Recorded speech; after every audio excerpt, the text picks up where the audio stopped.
Pourquoi aller à l'école et obtenir un job et ne rien savoir sur l'argent? Pour ceux qui ne le savent pas, mon père riche était le père de mon meilleur ami. Mon père pauvre était un académique qui n'avait que de bonnes notes. Ce n'était pas mon cas. C'était plutôt un élève avec de mauvaises notes dans les bons jours. Mais mon père riche n'a jamais fini l'école, donc il avait un point de vue complètement différent. Ce n'est ni faux ni juste. Mon père riche était un entrepreneur et mon père pauvre était un prof d'école. Responsable de l'éducation, doctorat, Stanford. Il avait toutes les références académiques. Donc à l'âge de 9 ans, à Hello Hawaii, mon père a commencé à m'éduquer. Parce que j'ai demandé à mon prof de CMA, « Qu'est-ce qu'on apprend sur l'argent ?» Il a répondu, « Nous n'enseignons pas sur l'argent. » Et je trouvais que c'était vraiment stupide. Pourquoi aller à l'école et obtenir un job et ne rien savoir sur l'argent? Donc avec ça, c'était la leçon numéro 1. Les riches ne travaillent pas pour l'argent. Ma façon d'enseigner, c'est d'abord d'ajouter du doute dans votre cerveau pour changer votre système de croyances. Et ensuite, peut-être, vous allez pouvoir choisir de nouvelles croyances ou continuer avec vos vieilles croyances. Parce que l'éducation financière, c'est au sujet de ne pas travailler pour l'argent. C'est comme l'une des premières questions que j'avais lorsque j'ai finalement compris ce que mon père riche disait. J'ai dit alors, quand est-ce que je n'aurai plus jamais besoin d'un salaire? Donc mon but n'était pas, vous savez, d'aller sur la lune ou de trouver une cure contre le cancer. Mon travail c'était, quand est-ce que je n'aurai plus jamais besoin d'un salaire? Parce que tant que vous aurez besoin d'un salaire, que ce soit d'un employeur ou comme mon père pauvre, il était tellement effrayé à l'idée de perdre sa retraite de l'État. Et moi je suis là, mais quelle est cette façon de gérer sa vie? Ta retraite? Mon vieux père s'était plus ou moins fait virer. Il a perdu sa retraite. C'était la chose la plus effrayante au monde pour lui, de ne plus avoir de retraite. Après ça, c'était la sécurité sociale, ce qui est encore pire. Donc, c'est pour ça que mon but, lorsque j'avais votre âge, peut-être un peu plus âgé, aux alentours de 25 ans, j'ai dit, mon but est de ne plus jamais avoir besoin d'un salaire, de la part de qui que ce soit, y compris le gouvernement. Je ne veux pas d'assurance santé ou de sécurité sociale. Je disais, vous faites-le, moi je ne le ferai pas. Juste à cause de ceci. C'était la différence. Parce que je n'ai jamais voulu travailler pour l'argent, pour ensuite avoir besoin d'une retraite. Donc pour le moment, laissez-moi aller à la leçon ici. Donc cela vient du livre Père riche, Père pauvre. Et en voilà quelques distinctions. Donc voilà ce que votre banquier veut voir.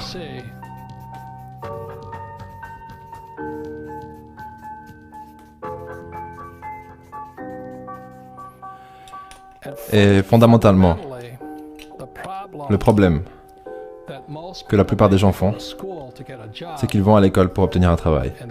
Et ils travaillent ici. Donc ça concerne les pauvres, la classe moyenne et ces gens. Et on en parlera tout à l'heure. Mais votre première ligne dans les dépenses, c'est les taxes. Juste dernièrement, le président Trump a dit qu'il y aura des réductions d'impôts. Il n'y avait pas de réduction d'impôts pour ces gens. Comme vous le savez, les règles sont toujours écrites pour les riches. Je n'ai pas écrit les règles. Vous pouvez être énervé envers moi, mais ce sont les règles.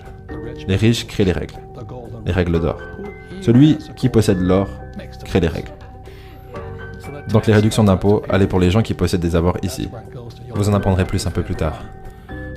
Mais c'est pour ça que je travaille. Donc je travaille pour, numéro 1, je suis un entrepreneur. Je veux des entreprises. J'ai de multiples entreprises.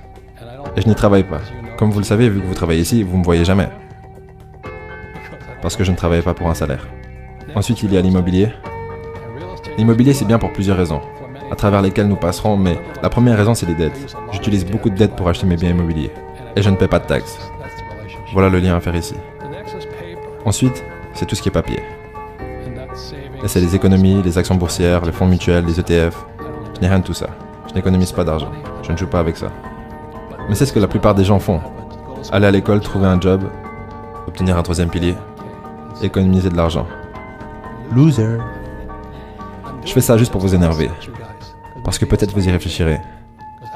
Parce que je n'ai pas créé les règles. Mais ce sont les règles. Ces gens-là payent le plus de taxes. Et c'est ceux qui travaillent le plus. Et en dernier, il y a les commodités. 4 classes d'avoirs différents. Donc les commodités sont... Numéro 1, c'est l'or. 2, c'est l'argent, le pétrole, les terres, l'eau, la nourriture. Donc, c'est pour ça que je travaillais.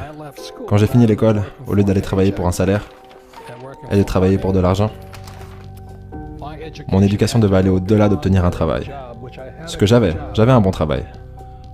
Je devais maintenant... En fait, quand j'ai quitté l'école, la chose sur laquelle je me suis concentré en premier, c'était les commodités. En 1972, j'ai commencé à acheter de l'or. C'était illégal pour les Américains de posséder de l'or. Est-ce que vous pouvez imaginer ça? En 1972. Aujourd'hui, vous avez Bitcoin. C'est différent, ok? Tout change tellement rapidement de nos jours. Et ensuite, je suis passé dans l'immobilier. Pourquoi?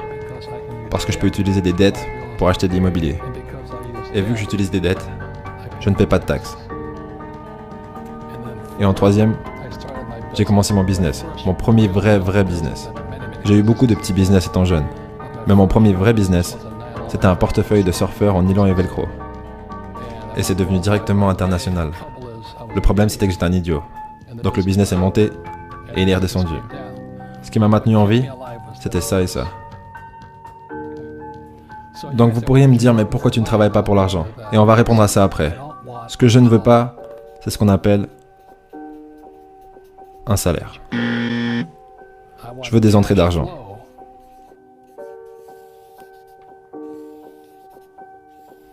Depuis là.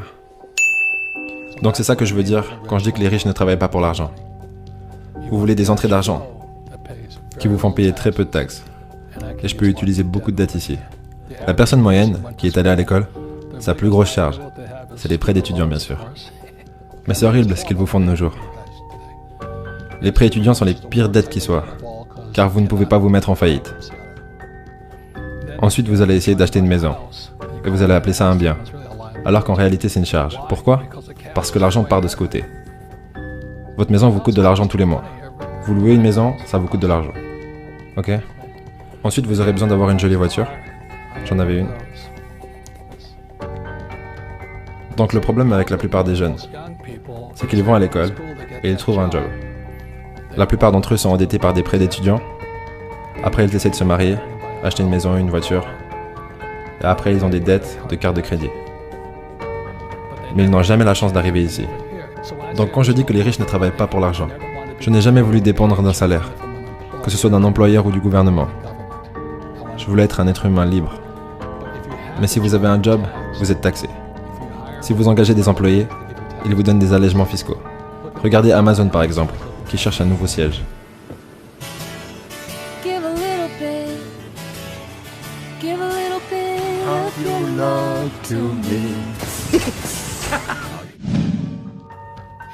Tous les gouvernements veulent leur donner un siège. S'il vous plaît, venez en Inde, s'il vous plaît, venez au Canada. Pourquoi? Parce qu'ils apporteront des employés. Et les employés payent des taxes. C'est la même chose avec Tesla.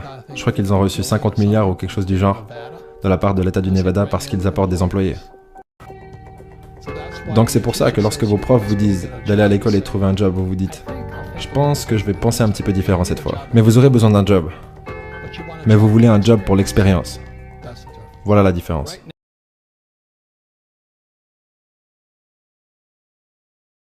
C'était